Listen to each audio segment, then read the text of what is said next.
ಒಂದು ವಿಶಾಲವಾದ ಹಳ್ಳಿ. ಆ ಹಳ್ಳಿಯಲ್ಲಿ ರಾಮು ತನ್ನ ಕುಟುಂಬದೊಂದಿಗೆ ವಾಸವಾಗಿದ್ದನು. ರಾಮುನ ಹೆಂಡತಿ ತುಂಬ ಸೋಮಾರಿಯಾಗಿದ್ದಳು. ಅವಳು ಯಾವುದೇ ಕೆಲಸವನ್ನು ಕೂಡ ಮಾಡುತ್ತಿರಲಿಲ್ಲ. ರಾಮು ತನ್ನ ತಾಯಿಗೆ ತೊಂದರೆಯಾಗಬಾರದೆಂದು ಎಲ್ಲ ಕೆಲಸವನ್ನು ಅವನೇ ಮಾಡುತ್ತಿದ್ದನು.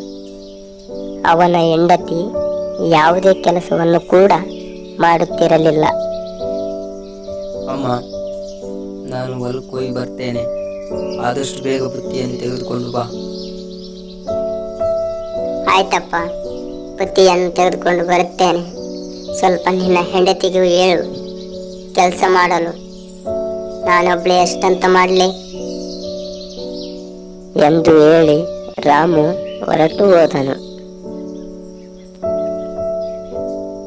ಆಗ ತಾನೇ ಎದ್ದ ಸೊಸೆ, ಅತ್ತೆ, ನನಗೆ ಟೀಯನ್ನು ತೆಗೆದುಕೊಂಡು ಬಾ ಎಂದಳು. ಸೊಸೆಯನ್ನು ಅತ್ತೆ ಗುರ್ರುಗುಟ್ಟುತ್ತಾ ನೋಡುತ್ತಾ ಮನಸ್ಸಿನಲ್ಲಿ ಗೊಣಗುತ್ತಾಳೆ. ಸಾಕು ಮಾಡು ನಿನ್ನ ನಾಟಕ, ಎಷ್ಟಂತ ನೋಡಲಿ ನಾನು ಎನ್ನುತ್ತಾಳೆ. ನಮ್ಮ ಮನೆಯಲ್ಲಿ ನಮ್ಮ ಅಪ್ಪ ಅಮ್ಮ ನನ್ನ ಮಹಾರಾಣಿ ತರ ನೋಡ್ಕೊಂಡಿದ್ದಾರೆ. ಹೌದಮ್ಮ, ಮನೆಯಲ್ಲಿ ಮಕ್ಕಳನ್ನೆಲ್ಲ ತಂದೆ ತಾಯಿಯರು ಮಹಾರಾಣಿ ತರನೇ ನೋಡ್ಕೊಳ್ಳೋದು. ಯಾರೇನು ಬೀದಿಗೆ ಬಿಡಲ್ಲ. ನನ್ನ ಮಗ ಹೊಲಕ್ಕೆ ಹೋಗಿದ್ದಾನೆ, ಅವನಿಗೆ ನಾನು ಊಟವನ್ನು ತೆಗೆದುಕೊಂಡು ಹೋಗಬೇಕು. ಎಲ್ಲ ಕೆಲಸ ನೀನೇ ಮಾಡಬೇಕಾಗುತ್ತೆ.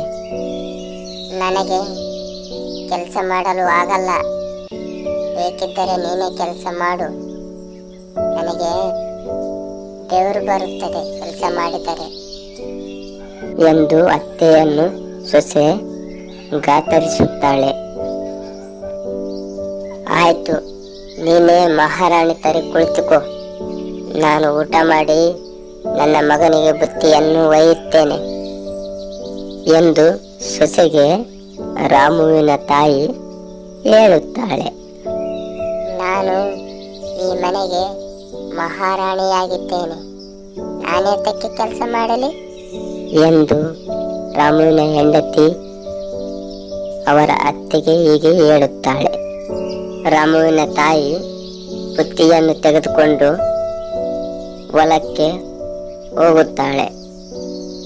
ನನ್ನ ಮಗ ಎಷ್ಟು ಹೊಟ್ಟೆಸ್ಕೊಂಡಿದ್ದನು ಹೊಲದಲ್ಲಿ ಕೆಲಸ ಮಾಡಿ ಎಂದು ಗೊಣಗುತ್ತಾ ಹೊಲಕ್ಕೆ ಹೋಗುತ್ತಾಳೆ. ತಾಯಿಯ ಪ್ರೀತಿ ಮಹತ್ವವಾದದ್ದೆಂದು ಇಲ್ಲಿ ತಿಳಿದು ಬರುತ್ತದೆ. ರಾಮು ಹೊಲದಲ್ಲಿ ಉಳುಮೆ ಮಾಡುತ್ತಾ ಬಹಳ ದಣಿವಿನಿಂದ ಕುಳಿತುಕೊಂಡಿರುತ್ತಾನೆ.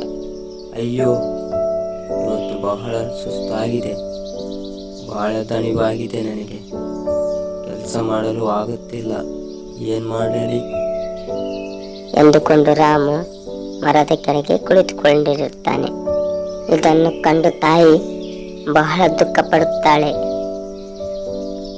ಉಳುಮೆ ಮಾಡಿದ ನಂತರ ಹೊಲಕ್ಕೆ ಎಣ್ಣೆಯನ್ನು ಹೊಡೆಯಬೇಕು.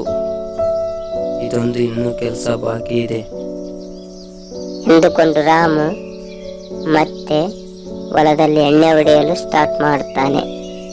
ರಾಮು ಹೀಗೆ ಬಹಳ ಕಷ್ಟಪಡುತ್ತಾ ಇರ್ತಾನೆ. ರಾಮನ ಅಣ್ಣ ಟ್ರ್ಯಾಕ್ಟರಿಯಿಂದ ಉಳುಮೆ ಮಾಡಿ ಮತ್ತು ಟೆಕ್ನಾಲಜಿಯನ್ನು ಬೆಳೆಸಿಕೊಳ್ಳುತ್ತಾ ಆರಾಮದಾಯಕವಾಗಿ ಕೆಲಸ ಮಾಡುತ್ತಾ ಇರುತ್ತಾನೆ.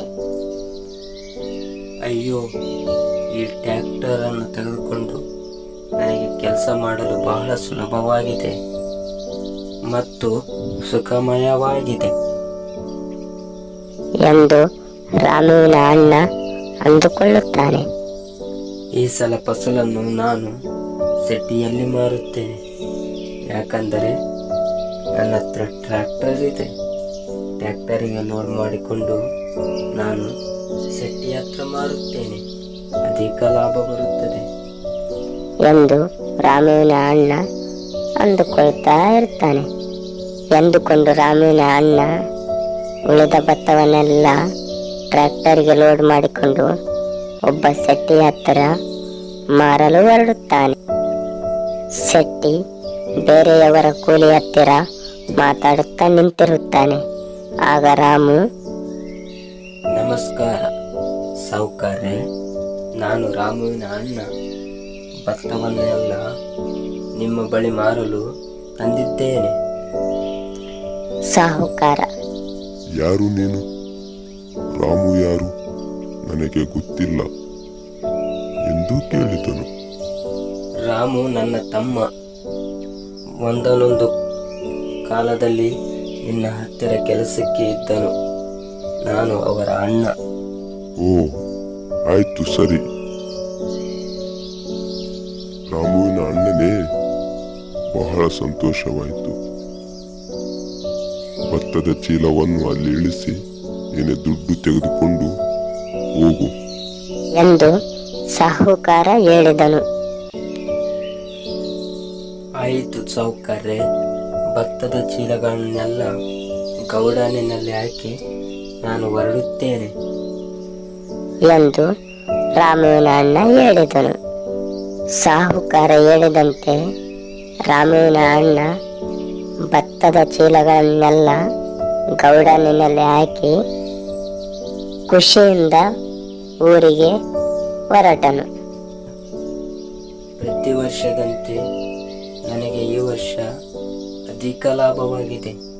ನನಗೆ ತುಂಬ ಖುಷಿಯಾಯಿತು. ರಾಮುವಿನ ಅಣ್ಣ ಊರ ಕಡೆ ಖುಷಿಯಿಂದ ಹೊರಟನು. ರಾಮು ಕುಟುಂಬದವರ ಜೊತೆ ಕುಳಿತುಕೊಂಡು ಹೀಗೆ ಮಾತನಾಡುತ್ತಾನೆ. ಬಂದಿರುವಂತಹ ಹಣವನ್ನು ನನ್ನ ತಾಯಿಗೆ ಕೊಟ್ಟರೆ ಅವಳು ಬಹಳ ಖುಷಿ ಪಡುತ್ತಾಳೆ ಎಂದುಕೊಂಡನು.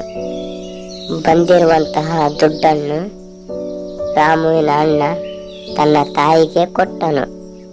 ಇದನ್ನು ಕಂಡ ಹೆಂಡತಿ ಬಹಳ ಕೋಪಗೊಂಡಳು.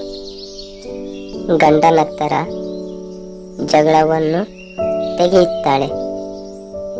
ದುಡ್ಡನ್ನು ನನಗೆ ಕೊಡಿ, ನನಗೆ ಸ್ವಲ್ಪ ಕೆಲಸವಿದೆ ಎಂದು ಕೇಳುತ್ತಾಳೆ. ಇದನ್ನು ಕಂಡ ರಾಮುವಿನ ಅಣ್ಣ ತನ್ನ ಹೆಂಡತಿಯನ್ನು ಸಮಾಧಾನಪಡಿಸುತ್ತಾನೆ.